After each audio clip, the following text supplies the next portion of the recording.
Hello everyone, Florian here and welcome to a new episode of Heise Says. Today I'd like to talk about what happened at Starbucks in Philadelphia, where two black men were kicked out of the shop and arrested. So it all starts here in Philadelphia. I couldn't find the exact shop on the map because all of them were getting rated down, saying this is the shop where it happened. Now, the story unfolds that two gentlemen came, sat down at Starbucks, and they were waiting for a friend to turn up, or they were waiting for a business associate. They were coming here to discuss investment opportunities with a property developer. Now, the manager, or one of the gentlemen, asked to use the toilet. Now, Starbucks apparently has a policy where toilets can only be used by paying customers. Now, that's completely fair, because using a toilet makes it dirty. It means you need to clean it. It means you need to spend money. Having people sit in your restaurant and not buy any food is rude, really, because you're paying for every square meter of space. People wonder why a cup of water costs $4 or something in a restaurant, because you're paying for the rent on that space, you're paying the power. Hell, you're probably even paying the Wi-Fi. So the guys were being rude. They weren't buying anything. I don't know how many times I've gone to a Starbucks, particularly for a meeting, and I've needed a coffee. I mean, I'm drinking coffee right now. We all know Starbucks it's shit coffee. Okay, they kind of haven't succeeded here in Australia. We're used to espresso types of coffee that are strong, that are Italian, Greek, European styles of coffee. We're there. Don't they just add cream and shit to it and make it all taste crap? But that's aside from the point. What's happened here is the guys were kicked out. Now here's some stills from the footage of... I'll play you here because it's Starbucks, of course. There were 50 million people. They're all doing their jobs on their laptops and recording it. So we'll just play a bit of footage and have a look at what happened here. So just give me a sec. Don't get no fight with them. Don't get no fight with them. Yeah, I mean, it's ridiculous. Yeah, what did they get called for? Because there are two black guys sitting here meeting me? Yes, Well, what did they do? What did they do? Did someone tell me what they did? They didn't do anything. I saw the entire thing. They didn't. What did they do? Bathroom, and the woman says for. Look at how the guy's smiling there. He's happy he's getting They arrested. didn't do anything.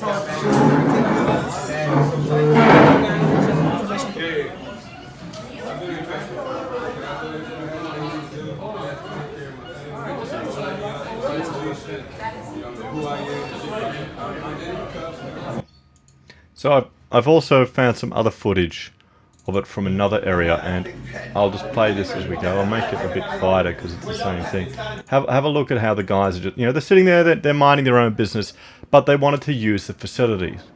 So if you're waiting for someone to come along for a meeting, don't you normally buy a coffee? The store is completely within their legal rights to ask the people to leave, because you don't want people loitering in your business. I've had the same thing. I've had a retail shop, and I'll get, homeless people sitting at the front. I'll get just people loitering around. My general thing is to say, okay, guys, do you want a cup of water? Do you want a drink? Do you need something? But most of the time they'll be quite thankful that you're not just hosing them off and kicking them out. But I wouldn't want them there all day. Not if I've got my, business there, or I want customers turning up. It doesn't look good. Now, these guys definitely aren't that. They're not that, they're well-dressed, they look like normal people. Beard's a bit long, but then again, I've only shaved recently. So, why are they doing this? Why are they causing trouble? And why did Starbucks react in the way it did? Now, it's not very smart on Starbucks, really, perspective, because they're not an apolitical organization. They are very political. They've got a particular left-leaning stance. They are attracting all these hipster lefties to use these spaces, and then to make such a stupid decision like this, which they're completely allowed to do, isn't very smart, because it's kind of blown up in their face, and it's going to get a lot worse. But then again, if these guys are here to meet with a property developer to discuss investment opportunities, maybe they should kind of, buy a bloody cup of coffee or a piece of cake or something. So I can appreciate where Starbucks are coming from. So what's happened? What's happened? There have been protests out the front of the Starbucks office. You know, the Starbucks shop there. And of course, it's all Trump's fault. You know, always they have to find a way to blame every single bloody thing on Trump. You know, you think these like masks and things are, I bet you, wouldn't it be funny if Trump actually manufactured them and sold them and made money off them? That would just be the icing on the cake. I would love it if that was happening. So let's have a look at some of the Twitter outrage. Should I be worried about going into a Starbucks now? It's really a shame that this happened. I don't think I want to drink your coffee anymore. Well, their coffee's shit, okay? People are calling for banning of Starbucks, and they're tired of this racism. Starbucks will no longer receive my business. Don't understand why we're going backwards. Why can't we all be treated equal? Well, they are being treated equal.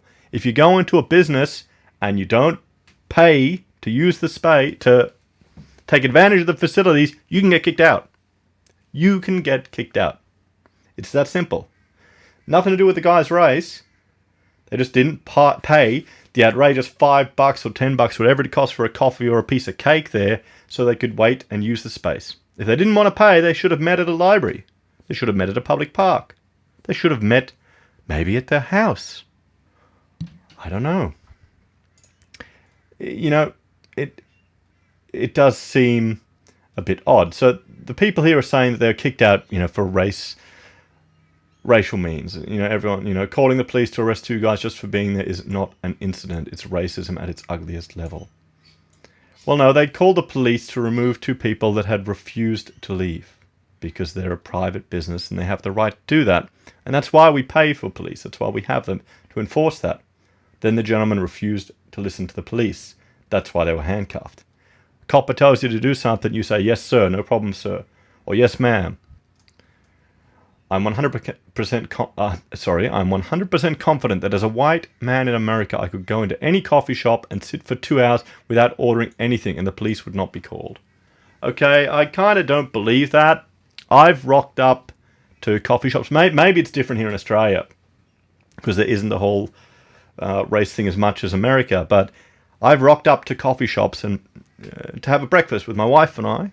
We'd be spending like $80, and I brought a coffee cup in from another place, and they kicked me out because of that $3 I spent somewhere else. So they lost all my business. I told them to go to hell. But this ain't kind of true, mate. Maybe you're just special. Maybe they know you. You're so important on your Twitter thing, and they'll take that into account. I'm calling the police next time a group of white people take up the hall line making use of small talk and won't move. Well, you're just a dickhead then, mate, okay? You're just being a prick. Yeah, so you can kind of see what's going on here, but Starbucks kind of deserve it. Okay, we all remember during the election in America where Starbucks vowed to hire 10,000 refugees as US company condemned Trump's travel ban. Now, a sovereign state has the right to control who can and cannot enter into their country. We saw that recently with Yasmin being kicked or refused entry or deported or denied entry and kicked out of the country because her visa wasn't the appropriate type for the work that she was going to do. That was because you didn't pay the right paperwork to get done. You tried to go around a dodgy way. It wasn't political. Wasn't trying to limit political speech. It wasn't trying to limit debate or discussion. It's because you were trying to do work in the United States without a work visa. That was an example there. Countries have the right to do that. That is perfectly acceptable. That's kind of the point of having a country. It's the kind of the point of having walls. So, Starbucks have positioned themselves in a particular way, and they've got to take responsibility for that. They've branded themselves as a progressive company, as a social justice company, and all this stuff. So, one thing that I think we'll look at now is the police commissioner, Richard Ross. His take on this. He did a live stream, and he gave some input into it. And let's have a look at this. Good afternoon. My name is Commissioner Richard Ross. I'm from the Philadelphia Police Department. I know there is a lot of concern and a lot of attention being spread around an incident that happened here in Philadelphia at Starbucks at 1801 Spruce Street. And on Thursday, at about 4:40, police received a 911 call for a disturbance and trespassing. When the police arrived, they were met by Starbucks employees who said that two males were trespassing and had refused to leave the establishment. According to employees, they had seen these two males come in, they sat down, and after being seated, they decided that they needed to use the restroom. Starbucks said that according to their company policy, they do not allow non-paying members or non-paying people of the public to come in and use the restroom. And so they then asked these two males to leave. These two males refused to leave, and the police were called. Now, when the police were summoned to the scene, they get there and they get this story that I just began to outline. They then approached the males. They asked the males to leave because they're being asked to leave by Starbucks employees. In fact, in an effort to quell the situation, officers actually called for a supervisor so that it would not get out of hand, something that was a good decision. And 3 different occasions, the officers asked the males politely to leave the location because they were being asked to leave by employees because they were trespassing. Instead, the males continued to refuse, as they had told the employees previously, and they told the officers that they were not leaving. Just going back to that clip we saw before where you saw the guy smiling and facing the camera. You saw him, the way he was smiling. He knew that he could use this. He knew that this was his spot in the limelight. You reckon it was set up? When the call was initially made, the Starbucks employees had told the males that they were going to call police, and they said, go ahead and call police. We don't care. So police get there and they're confronted by the same type of attitude, and repeatedly are told that they're not leaving. In fact, there's some alleged rhetoric about you don't know what you're doing. You're only a $45,000 a year employee or something to that regard. And so because these... So they're smug bastards as well. Yeah, they're probably dickheads. Individuals refused to leave because Starbucks actually called. The police did not just happen upon this event. They did not just walk into Starbucks to get coffee. They were called there for a service, and that service had to do with quelling a disturbance that had to do with trespassing. I'd like, actually, people who watch this to add to the comments any experience they've had in retail with arsehole customers. You know, just share that with us, because it's not just one race, it's not just one type of people. Everyone has had arsehole customers from all walks of life. So I need to underscore the fact that these males were arrested. When they were arrested, they were taken out essentially without incident. There was no harm done to them. But after being transported to the police district in the area, the officers, after processing paperwork, discovered that Starbucks no longer was interested in prosecuting. That's a very interesting point that he raises here. He's saying Starbucks was no longer interested in prosecuting them. Now, if you look at the Young Turks' take on this, they'll frame it in such a way that the city had no evidence or wasn't going to prosecute them, or there wasn't enough. They were framing it in such a way, whereas Starbucks said, nope, we're not going to do it, which is really smart on Starbucks, their damage control, because this is going to piss off their huge portion of their clientele. You know, all the lefty, pink hair wearing women and beta males that go to Starbucks and, you know, spend $8 of their Patreon money or whatever on bloody, I don't know, a cheesecake. I haven't been to Starbucks in a long time. And if they had have actually prosecuted the guys, it would have been even worse. So smart marketing there, because at least they understand where their brand is positioned now in the community. Because the lefties will just run with this stuff. They can't see the fact that it's not racist. They just see the fact that it's an opportunity to make it racist. They'll use it for political purposes. And so at that point, those males were released from custody. It is important to emphasize and underscore that these officers had legal standing to make this arrest. Again, they were called to the scene because employees said they were trespassing. It is important for me to say that, in short, these officers did absolutely nothing wrong. They followed policy. They did what they were supposed to do. They were professional in all their dealings with these gentlemen, and instead they got the opposite back. I will say that as an African American male, I am very aware of implicit bias. We are committed to fair and unbiased policing, and anything less than that will not be tolerated in this department. I just want to share that here we get implicit bias training for all our commanders. Oh, I'll refer to a Peterson clip on this, on implicit bias training. And we push that training down to our officers because it's very, very important. In addition, we send all our new recruits to the African American Museum as well as the Holocaust Museum down in Washington, D.C. I actually think that's a really good thing, is to send a police force to the Holocaust Museum. Just to see, if you go over to Wehrmacht Germany, what the police force actually evolved into and what they did. And it's holding the state to account for the fact that often it's the state that has killed most people in the last couple of hundred years. More than war. We do this because we want people, our officers, our recruits, to understand the minute they come on board.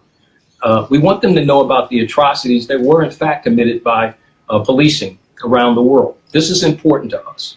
But this case also underscores the need for us to continue and expand our body-worn camera program. Currently, we have about 700 officers equipped. Unfortunately, these officers did not have one. But it emphasizes why these things are important, because you get to tell another side of the story. We're a department that's always looking to enhance and improve upon ways that we do things. And in cases like this, we will examine this one and similar ones to see if there are things that we can do better. We have not determined that as of yet, but we will continue to look into this incident as we go forward. But it's something else that I want to highlight, and let me be very clear. I own no stock in Starbucks. I just happen not to even ever frequent Starbucks. But I can tell you that there was a case involving one of our sergeants, probably a couple years ago, who went to Starbucks in full uniform, and he was also denied access to the restroom. So they are at least consistent in their policy. See, that's kind of a bit bullshit, really. For a police officer, if they wanted to use they're on duty and they need to use the toilet, you would think that the restaurant would say no problems. Go on, do it. But it just seems a bit. I don't know. Maybe I just expect a bit more respect for that profession, or I appreciate the sacrifice these people, the officers, have to make. Maybe it's different in America. Again, I'm not supporting Starbucks. That is not my aim. Only to tell the truth about what I know. So it is important, I felt, for all my words about this incident to be expressed so that they would not be edited. And so you can make your own value judgments based on what you have heard. But I can tell you candidly again that these officers did absolutely nothing wrong, and that they did a service that they were called to do. And if you think about it logically, that if a business calls and they say that someone... That's the problem right there. Think about it logically. Logic.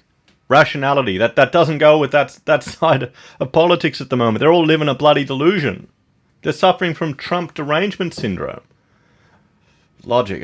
This here that I no longer wish to be in my business. They now have a legal obligation to carry out their duties, and they did just that. We will continue to work forward. There will likely be a press conference about this in the future. I just thought that it was very important that we get out some facts that I did not believe were being put out right now. And so I know this will continue to generate, a lot of social media interest, but it is important that you hear that from me. It is important that citizens of the city and around the country, for that matter, hear that from me as well as our police officers. So you will hear more from us in the near future, but I just thank you for taking the time to listen to a side of the story that we wanted to share. Okay, so that is an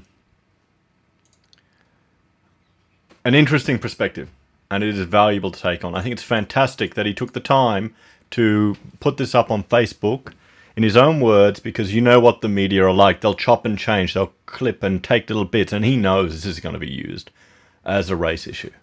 He knows it's going to be blown out of proportion, and he has to look after his officers. Because we saw in that previous footage, we saw how they arrested the blokes here. up the top. There was no violence, no issue. They asked the gentleman respectfully to leave. We saw the footage ourselves. And it's an interesting point that he's saying putting more body cams on there, because, you know, that is, you want both sides of the story, because else it can be blown out of proportion.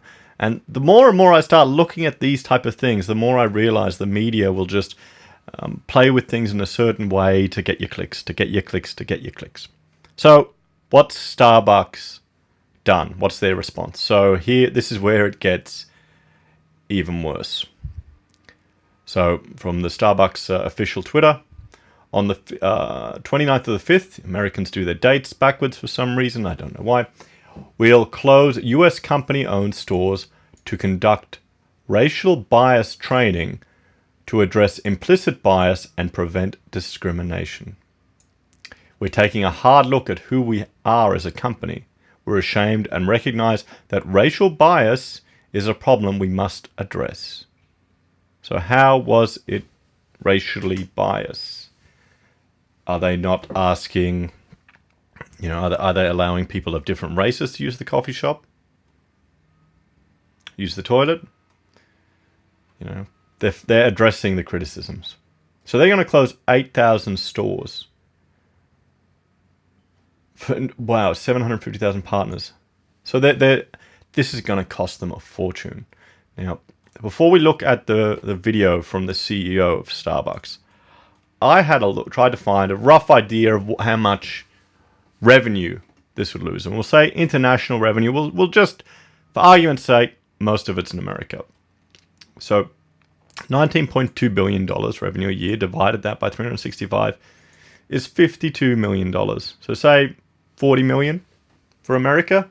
This is 2015 statistics, so it's a bit out of date. But, you know, this isn't going to be a cheap exercise. It's one day of lost revenue, let alone the cost to do these bloody courses. What's the share price gonna take? Is it going to take a hit? Are people going to be happy with that much of a loss in revenue in a business? And shit, how can you make $19 billion worth of revenue just selling coffee? I haven't been to Starbucks. Starbucks here in Australia has not succeeded very well. Their franchise was bought up by another organization. It didn't take off. We don't like that type of coffee here. And you know, I guess Americans obviously do if they're spending that much, and it's going all over the world. So let's have a listen to what the CEO from Starbucks has to say in his video response. Since landing here in Philadelphia 2 days ago, the leadership team and I have been on a mission to listen and learn, with an objective of understanding how this situation could have ever happened, and to begin to take the steps necessary to ensure it never happens again. You know, I've had the opportunity to meet with the two young gentlemen who were arrested last Thursday in our stores. I sat in front of them and I apologized personally to them for what happened. They didn't deserve this. They shared with me the story of their personal experience going through this. And we had a very emotional and a very constructive conversation. We had the opportunity to meet with the mayor, with city council members, with the police commissioner, with customers, with partners, and community leaders, all with an objective to ensure we really understand and that we begin to craft our path forward. Well, today we announced the first step in that journey. On the afternoon of May 29th, we are closing all 8,000 plus U.S. company-operated stores in the United States for a mandatory training around unconscious bias, conscious inclusion, and ensuring that we take every step we can so that every single customer that walks in our door feels welcome and safe. So, regardless of the whole implicit bias, all that stuff, we'll put that aside for 1 second. We'll discuss that a bit later. This is a huge gesture, shutting down all his shops. So as a CEO move, a bold CEO move, very smart. Very smart to do that. Going, okay, we're shutting everything down. We'll fix it. Boom. Very, very smart. That's all the best move he could have done. You know, I may not agree with the whole idea of this training, and I think it's all being blown out of proportion, but Starbucks is a left-leaning organization. They've framed themselves in such a way. They've been political as a business. And this is the only way he could have addressed it. He needed to do a big, bold movement. Maybe they're going to keep giving black people coffee all the time. That's happening now. Maybe I should go and try and get some free coffee. Now, this is just one step in the journey, and it's an important one. And that is why we've reached out to thought leaders on this topic to help us. Thought leaders. It's one of those those terms you see on LinkedIn that you just roll your eyes. Craft the curriculum. Thought leaders from the NAACP, Attorney General Eric Holder, and many others. This is mandatory training. From Hear that? Mandatory training. Remember that. me to every barista and everyone in between, we are all going to go through this together. It will become a part of the new partner training for all Starbucks partners. And this will happen on May 29th. Now, this is just one step in the journey. There are many more to take, but it's an important step. It's an important step that reflects our mission and our core values. We work to be a different kind of company, a company that believes in using our scale for good, a company that believes that the pursuit of profit is not in conflict with doing social good. And we're doing this on a topic that I believe affects all of America. And this is the first step in our journey forward. Thank you. So they're going to have mandatory training for all staff. Mandatory implicit bias training to address unconscious bias.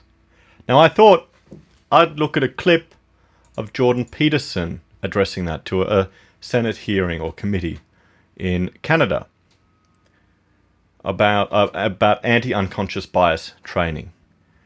Now let's let Jordan have a say on this.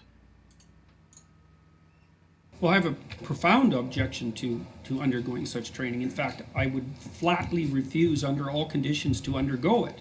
And there's multiple reasons for that. The first reason is that the science surrounding the so-called charge of implicit bias that's associated with perception is by no means settled to such a degree that one of the three people who designed the most commonly used measure, which is the implicit association test, has detached himself from the other two researchers on the grounds that the use of the test has far transcended its scientific validity and reliability. It's nowhere near valid or reliable enough to be used in the manner that it's been using. And even the more pro-IAT researchers who developed the test have admitted to that publicly, even though they haven't stressed it nearly to the degree they should have. So first of all, the science is not settled and is being used absolutely inappropriately. And I can say that as a clinician because I know and as a psychometrician, I know the criteria for using a test for essentially diagnostic purposes, and the IAT doesn't even come close to what's necessary. And then the next issue is, well, where's the evidence that anti-unconscious bias training works? There's no evidence, and what little evidence there is suggests that it actually has the opposite effect because people don't like being brought in front of a re-education committee and having their fundamental perceptions, their perceptions, not even their thoughts, but their perceptions themselves, altered by collective fiat. It's an unbelievable... There, sir. We have a very engaged committee. So they stopped him there because, well, you know what politicians are like. So you can see here that there's no evidence that it actually works.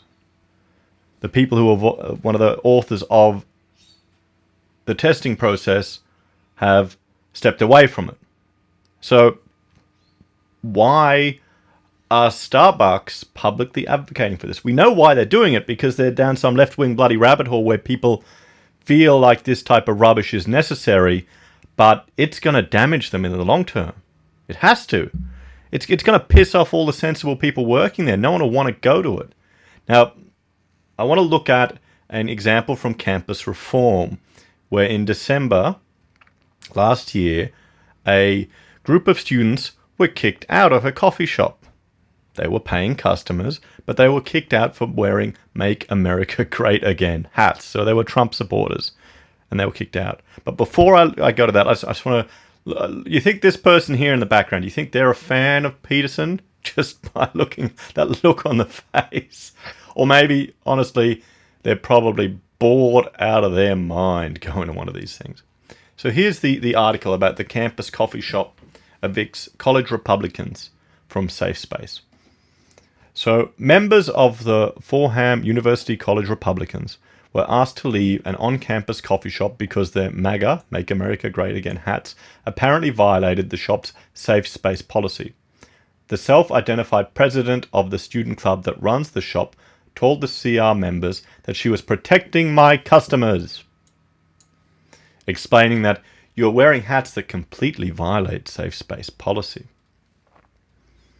So members of the Fordham University College Republicans were asked to leave. So she essentially goes off on them. And this is the safe space policy here. And we'll read through this and I'll show you the video. So do not make assumptions about someone's gender, sexuality, race, class, or experience. Be aware of your own identity while being considerate of the personhood of your peers. Be mindful of the ways in which your words and actions impact others. Be aware of the boundaries of others' space, physical or otherwise, and respect their consent. No racism, no sexism, no homophobia. So I'd imagine that she's positioning in such a way that their actions by wearing that hat is what's impacting others. So that's how she's justifying leaving it. But what if someone else is wearing clothing that offends them? I mean, it's all just bullshit. They're just using it for their own thing. It's just showing the hypocrisy on the two sides of the political spectrum, where these university students were kicked out and they were actually paying customers, but because of their political leanings, it got no media attention. There was no Twitter storm or anything like that. I think it's probably got more to say with the fact that a lot of the activists that are embracing this technology and all of this stuff are more left-leaning and are more active. You've got all the crazy feminists, and whereas a lot of the more right-leaning or conservative people, the countercultural people in many ways at university, there aren't as many of them. They don't have as much time to be unemployed and do this stuff. So let's have a look at the footage now. Talk over me, thank you. 5 minutes. If you don't leave, I'm gonna get you guys a cab. Thank you. This says nothing about supporting 5 political identity. minutes. That says 5 nothing about minutes. politics. Get out. You have no 5 right to do minutes. any of this. Yeah, I actually do. On what I'm grounds? protecting my customers. From what? We're your customers. We bought something. Yeah. I don't want people like you supporting this club. Well, then you should include No that. one I want a here refund on wants my people coffee. like Yeah, you then I'll give you supporting a refund on my our coffee. club. Then I want a I'm refund. giving Then I you want a 5 refund. minutes. Yeah. Then give us all refunds and we'll leave. Well, you drank it. Well, You if you're have your coffee. I haven't actually touched Do not try to outsmart me. I'm giving you 4 minutes now. Please leave. 4 minutes. I didn't talk about my coffee yet. I'd like a refund. 4 minutes. I have the right to take a picture of this document. Okay, And- 4 minutes. Now, Please let's pack see. your stuff up and go. Thank you very much. Very soon it will be 3 minutes. Wow. You're trying to be please. threatening. Why are you being threatening? Because you are threatening the integrity of our club. How? This is a community standard. You are wearing hats that completely violate our safe space policy. How? I'm Does telling this you hat to have take a it racial off slur or you on it? have to go. Does Yes, it does. What is the acronym? 3 minutes. 3 What is the acronym minutes. stand for? Fascism, Nazis. Okay, what do you want? 3 minutes. I do not see. See, that's an example there of the Trump delusion that they're living under. They're seeing that and they see swastikas in their mind. You know, they're hypnotized. They really believe he's evil and they see it in their head. They don't see it. The letters will change in their mind. So they see this crazy crap.